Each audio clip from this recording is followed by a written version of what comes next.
Bom dia. Hoje eu vim de afro, pulseira afro. O nosso tema é hoje o que será elevado, o que é elevado se rebaixará, e o que se rebaixará será elevado. Hoje ele vai fazer a lição inicial e vai falar a parte dele. Possamos, por alguns segundos, nos concentrar no Mestre e toda a espiritualidade em volta que nos auxilia sempre. Possamos elevar os nossos pensamentos, as nossas vibrações em agradecimento e possamos, nesse dia, nesses minutos, que seja o ensinamento perfazejo, e assim seja, graças a Deus. Graças a Deus. No capítulo 7 do Evangelho segundo o Espiritismo, vai dizer Jesus, na Bíblia, no monte, Jesus sobe, que o monte tem um significado, que os menores foi dado para os judeus, os servos e profetas, que era pelo temor a partir de Moisés. Em Jesus se concretiza o Sermão da Montanha, que inclusive é um livro de Santo Agostinho, que bem-aventurados pobres de espírito, porque deles é o reino dos céus. Pelo orgulho que incha e pela humildade que nos submetemos a Deus. Então, em pobre de espírito se entende em humildes e tementes a Deus. Amem e desejam soberbos os reinos da terra, mas bem-aventurados pobres em espírito, porque deles é o reino dos céus. A excelência de uma virtude mede-se pelo grau de relação que tem com Deus, como pela eficácia do socorro que nos dá para atingirmos nosso fim último. Em dizendo que o reino dos céus é para os simples, Jesus quer dizer que quando ele, no Evangelho, ele coloca a criança como exemplo, é no sentido que erramos e que não somos infalíveis, que cometemos erros, que submeter a Deus e reconhecer aquilo que temos de extensão, de qualidades e defeitos, para que possamos nos corrigir, que é necessário. A humildade no plano das virtudes que nos aproxima de Deus, e o orgulho e os vícios que nos distancia dele. A humildade é um ato de submissão a Deus, e o orgulho é uma revolta.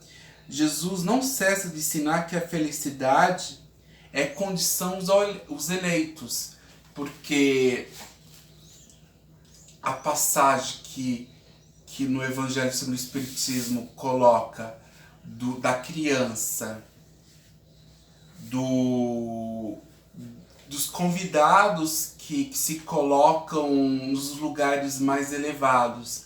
E Jesus conta a parábola que o que se humilham será elevado. A história demonstram de que os humildes, Deus tem uma predileção, porque os que se colocam na condição de servo, de colocar o evangelho em prática, como diz as instruções dos Espíritos. Sem humildade, podeis ser caridoso com o outro, a humildade é esquecida entre vós, entre a humanidade.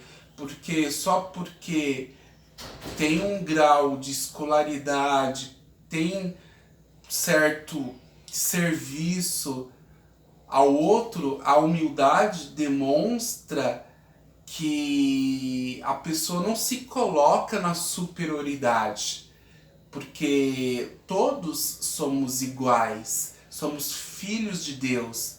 Assim a passagem da festa, da parábola, que Jesus enxerga e vê as pessoas se colocando nos lugares mais elevados, que conta a parábola que o dono pode vir e retirar, o da criança que pode cometer erros, e da mãe, dos filhos de Zebedeu, que diz: Jesus, coloca meus filhos à direita. Mas Jesus fala: podeis beber o batismo? Sim, mas não me cabe. O homem em si, ele deseja se colocar na superioridade para dizer que é superior. Mas Jesus ensina nessa passagem que vai beber o batismo, o serviço redentor. Se Jesus veio para servir, nós devemos imitar o Mestre com humildade, com amor e carinho, porque a virtude, ela está inerente a Deus, mas o serviço é o próximo, porque a própria Santa Catarina de Sena dizia que se ofende a Deus quando ofende ao próximo, porque devemos nos colocar entre os últimos, como diz Jesus: os últimos serão os primeiros. O que se pode entender por pobre de espírito? Entendemos que o pobre de espírito não é necessariamente um ser desprovido de inteligência. Este será o reino do céu e não o dos orgulhosos. Os que estão acima poderão ser rebaixados. Cada um segue seu caminho na trilha da evolução. Ser pobre de espírito significa ser humilde em relação à aprendizagem e o convívio com os demais. Compartilhar as experiências, compartilhar o amor ou algo até mesmo material. O egoísmo não tem nada a ver com Jesus, o Mestre, que andou de lado a lado pregando o amor. O orgulho é a chave da desgraça, aquele que tem dentro de si opiniões irrefutáveis sem a flexibilização perante a sociedade. Todo aquele que quiser se tornar maior será elevado. Todo aquele que se quiser tornar pobre será elevado, e todo aquele que se eleva será rebaixado. Nada na terra é levado após o desencarne. Somente seguirão o perispírito e o espírito, que conserva a sua essência. Tudo aquilo que traz como na bagagem. É como uma sala de aula. O professor aproveita a bagagem, entre aspas, que o aluno traz. E assim acontece a evolução. O perispírito irá moldar esse novo ser de acordo com o que ele traz consigo. A força da mente irá moldá-lo para a próxima vida. Então, assim, quando a pessoa morre, ela não vai levar nada daqui para lá, o mundo espiritual. Às vezes, um ser que era mais pobre que aquela pessoa está em lugar mais elevado.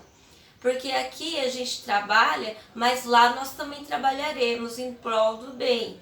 Há muitas moradas na casa de meu pai, então dependerá muito da onde a esfera espiritual irá te colocar.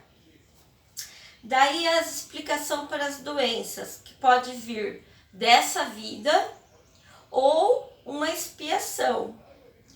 Até mesmo, aí aqui até mesmo os desprovidos da miséria, tudo tem um porquê, né? Se a pessoa tá na miséria é porque ela tá pagando, ela tá expiando alguma coisa de uma existência passada. Nada é por acaso. Ou a pessoa foi muito rica e humilhou muitas pessoas, aí ela vem numa condição de morador de rua, por exemplo, assim.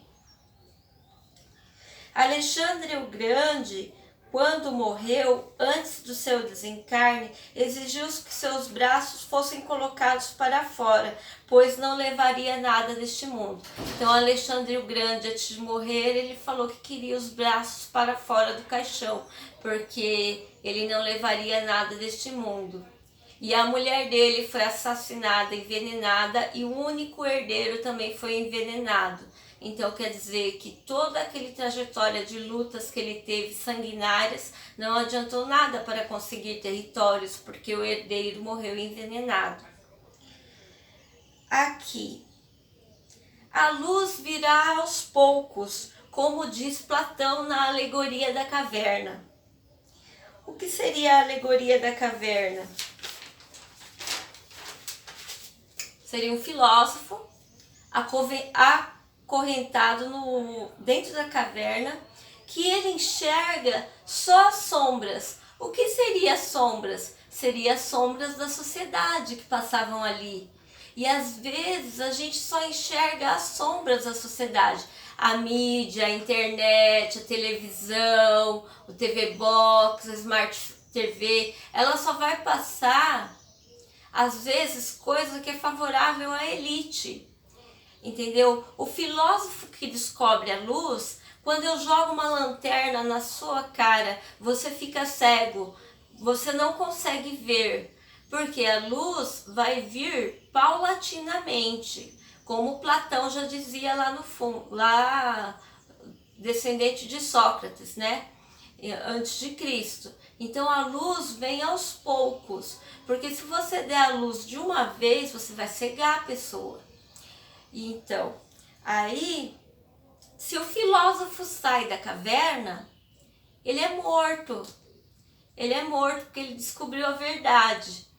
Então, a luz tem que vir aos poucos para a sociedade toda. Inclusive, esses que são dominantes da sociedade, eles também estão dentro da caverna, porque eles não sabem a lei de Jesus Cristo, que é o amor. Então, hoje eu resolvi colocar um colar afro, um brinco afro, porque eu acho que foi um povo muito sofrido. E tem gente que fala, eu sou branca. Aí a pessoa olha o cabelo enroladinho. Seu cabelo é enroladinho, então assuma a sua descendência afro. Não é? Porque é um povo que foi muito sofrido, é um povo que foi muito humilhado. São pessoas que vieram carregadas em navios negreiros, como animais. Eles eram jogados ao mar. Então, aí se criou também um grande fator de obsessores também. Obsessores, porque eles vão odiar os patrão, os coronéis, não é verdade? Então é um ciclo. É um ciclo. E como dizia Platão, a luz tem que vir aos poucos, porque se a luz vier de uma vez só, vai acabar, acho que a sociedade não suportaria, porque todo mundo a gente vê assim, tem gente muito com orgulho, tem gente nas trevas, na Cracolândia, então são pessoas que às vezes não querem ser reabilitados, já está no crime, já está na perdição, digamos assim, né? Mas é um fator que às vezes aquela pessoa, ela precisa passar por aquilo, que nem uma doença, um diabetes, por exemplo. A minha família é toda de hereditária diabetes. Então eu já tenho que manter uma dieta alimentar para mim não ficar. Porque eu tô no topo, quase diabetes, mas não tô. Então aqui é corte de bolo, corte de torta, corte de arroz integral, leite desnatado. Quer dizer, você tem que fazer a sua parte, não é? Então, houve cortes de tudo, porque eu já sei que eu tenho uma predisposição. Se a pessoa... Eu tô fugindo um pouco do tema, mas é assim, vai surgindo as ideias. Então, se a pessoa é pobre de espírito, não significa que ela é desprovida de inteligência. Tem um filme que eu gostei muito, que é O Menino que Descobriu o Vento. O menino que descobriu o vento ocorre lá na África. O Júlio já está me cutucando que o nosso tempo já está curto. Então eu vou fazer uma oração. Que Deus possa nos abençoar neste domingo, que nós possamos continuar o nosso trabalho juntamente com os espíritos maiores, que o Mestre Jesus abençoe cada vida presente que está nos assistindo. Que assim seja, graças a Deus. Mas assistam O Menino que Descobriu o Vento. É um filme muito bom. Tchau, gente!